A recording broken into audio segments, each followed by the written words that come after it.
네, 우리나라에도 소두증을 앓고 있는 어린이들이 있습니다. 국내 이 분야 연구의 권위자입니다. 연구 치료를 함께하는 분입니다. 아주대병원 교수 윤수환 교수 전화 연결돼 있습니다. 안녕하십니까? 안녕하십니까, 윤수환입니다. 네, 우리나라에는 이런 소두증 앓고 있는 어린이들이 대략 어느 정도 있습니까? 국내에서는 아직 여기에 대한 공식적인 통계가 지금 없습니다. 그래서 이렇게 소두증에 대한 공식적인 통계가 없는 이유는 이제 소두증에 대한 공식적인 치료 방법이 아직까지 없어서 그 소두증을 담당하시는 소아과 의사 선생님이나 신경외과 의사 선생님들이 소두증에 대한 진단명을 서류상으로 기록을 하지 않기 때문에 보건공단에서 통계가 제대로 잡히지 않고 있습니다. 네. 따라서 진료 현장에서는 보건공단에 일련된 그 환자들의 진료 통계보다 훨씬 더 많은 소두증 환자들이 있다고 지금 보고 있습니다. 훨씬 이 공식 집계에 잡힌 아이들보다 훨씬 더 많을 거라고 보시는 거군요. 네, 맞습니다. 교수님이 1년에 진료하시는 그 소두증 어린이는 몇 명 정도일까요? 저도 이게 전체적인 통계를 내지 않아서 제가 확실히는 알 수 없으면 이제 저희가 내는 전체 환자는 한 몇백 연인원으로는 한 몇백 명이 되는 걸로 알고 있고요. 네. 근데 이제 같은 사람이 중복이 되기 때문에 이렇게 전체가 이제 사람 수로 재면 그렇게 많지는 않습니다. 예. 그러니까 교수님이 주로 우리나라에서 제일 많이 보시는 거죠, 소두증 어린이들을. 예, 그런 것 같습니다. 예. 저희가 지카 바이러스 때문에 이번에 알게 됐지 않습니까? 지카 바이러스 때문에 그 소두증이 걸린다고요. 네. 그러면 지금 이 병을 앓고 있는 우리나라의 어린이들은 지카 바이러스가 아니라 다른 원인 때문에 걸린 것입니까?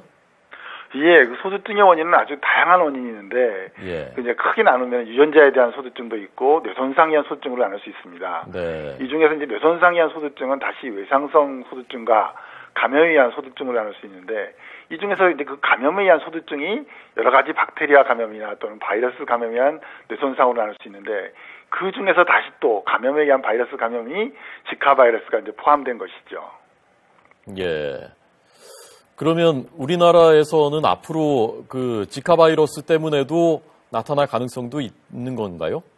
예, 지카 바이러스 때문에 나타날 가능성도 있지만 이미 다른 바이러스 때문에 많은 소두증이 생기고 있기 때문에 네. 그 중에 일부가 될 것입니다. 원인 중에 일부가 되겠죠. 예. 치료를 어떻게 하십니까? 현재는 공식적인 소두증에 대한 치료 방법이 없습니다. 예. 그래서 공식적으로는 그 재활치료 또는 물리치료 이런 걸 하게 돼 있고요. 최근에 이제 저희들이 수술로서 일부 환자를 치료를 하고 있습니다. 수술이요? 예. 수술하면 어떤 수술을 해서 어떻게 경과가 되는 거죠?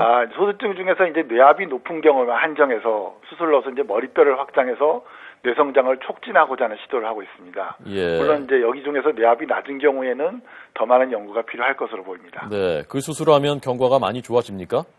예, 상당수는 어느 정도는 좋아집니다. 예. 그러면 그 박사님이 보시는 이 소두증을 앓고 있는 어린이들은요. 예. 어떤 증세를 나타나게 되고 저희가 조금 전에 본 그 미국 그 어린이들 사례처럼 대부분 그렇게 잘 성장을 못하고 그렇게 심한 건가요? 예, 그래서 소두증은 이제 워낙 그 증상을 나타내는 범위가 큽니다. 그래서 거의 정상에 가까운 아기들부터 시작해서 아주 심해서 그 말씀대로 그 사망까지 이르는 경우가 있기 때문에 네. 아주 이 범위가 넓기 때문에 그것을 단적으로 어떻게 된다 이렇게 얘기할 수는 없습니다. 예. 이게 건강보험이 안 된다는 얘기도 있던데 그렇습니까? 아닙니다. 건강보험은 됩니다. 예. 예. 건강보험은 다 적용이 되는군요. 모든 치료에. 예, 건강보험은 다 적용이 됩니다. 예. 엄마들 또 아빠들 입장에서 그 소두증을 막을 수 있는 방법 그리고 우리 아이가 혹시 소두증인지 이렇게 판단할 수 있는 방법은 어떤 것인가요? 이 소두증을 막을 수 있는 방법은 명확하게 없습니다. 바이러스를 이제 걸리지 않아야 되는데 예. 이게 감기 걸리지 말아야 된다는 것과 같은 말이라서 이게 참 어렵고요. 그거에 대해 진짜 의심하고 이제 증세를 보는 것은 이제 아까 말씀드린 대로 그 머리 크기를 우선 보셔야 되고 예. 머리 크기가 다른 애들보다 많이 작아 보이면 그 소아과나 소아신경외과에 가셔서 연령과 나이에 따른 머리 크기를 확인하시고 만약 머리 크기가 비정상적으로 작다면 예. 그때는 이제 발달 지연이나 뇌에 손상이 있는지에 대해서 전문의의 진료를 보셔야 됩니다. 예. 지금 저희가 보여드리는 31.5cm라는 것이 이것은 신생아 기준으로 이 기준인 거죠? 예, 그 신생아 중에서도 정상 체중에 한 신생아입니다. 예. 그 체중에 따라 다르기 때문에 단순히 머리 크기만 보시면 안 됩니다. 예. 이 바이러스로 옮는다고 하니까, 바이러스 때문에 감염된다고 하니까, 혹시 이것이 뭐 전염되거나 그런 걱정을 워낙 잘 모르니까요 하시는 분들도 있는데 그런 건 아닌 거죠? 예, 이제 지금까지 우리가 알고 있는 바이러스 감염은 이제 그 개개인에서 그냥 나오기 때문에 이게 어디서 감염이 되는지 또는 어디서 옮는지도 잘 모르고 있습니다. 예. 그래서 이 지카 바이러스처럼 대단위로 이제 옮는다면은 산모들에게는 조금 부담이 되고 하겠지만 일반적인 바이러스 감염에서 나타나는 경우는 이게 워낙 그 이제 사람에 따라서 다르기 때문에 감기 걸리는 거랑 똑같기 때문에 예. 저희들이 어떻게 막을 방법도 없고 주의할 방법도 없습니다. 그러니까 네. 참 건강하는 수밖에 없죠. 예, 알겠습니다.